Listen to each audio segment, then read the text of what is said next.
আপনার নামটো কি? মোর নাম শ্রী গণপতি দাস। মোর ঘর হল পশ্চিম গলাগাঁও, কিমলা জাহেরি থানা আর বাক্সা ডিস্ট্রিক্ট। প্রথম এই গরুচারাতে মুহর পিঠি উঠি উঠি বাঁহী বজাইছিলোঁ। তাতে বাঁহী বজাত অলপ পাৰাহেন পাই যাত্ৰা পাতিত সোমাই গ'লোঁ। আমাৰ নতুন বৰ্ণগড়ৰ এটা ৰূপজ্যোতি বুলি নাট্য দলৰ এটাত সোমাই গ'লোঁ।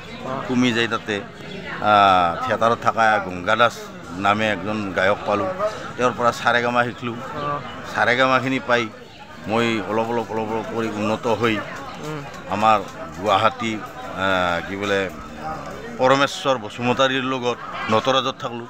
নটৰাজত থাকি তেওঁৰ পৰা আৰু তেওঁৰ সান্নিধ্যত অলপ আগবাঢ়ি গ'লোঁ।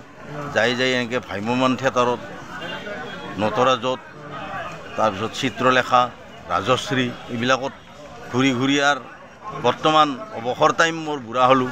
বুঢ়া হৈ এতিয়া মই কল বেপাৰ কৰি মাত্ৰ এনেকৈ নিজে বাঁহী বজাই আনকো কিছুমানক শিকাই দিওঁ, দি আৰু এনেকৈ আৰু চলি আছোঁ। আৰু এইবিলাক বাঁহী বনাইছে আপুনি নিজে বনাইছে নেকি? চব নিজে বনাম।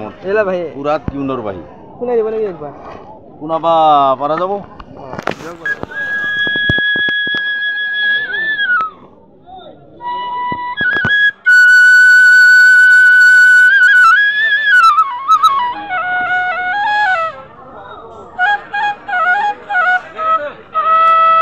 কথা নাই ইনকে চলি আছোঁ। নিজতে এফালে মুখখান এফালে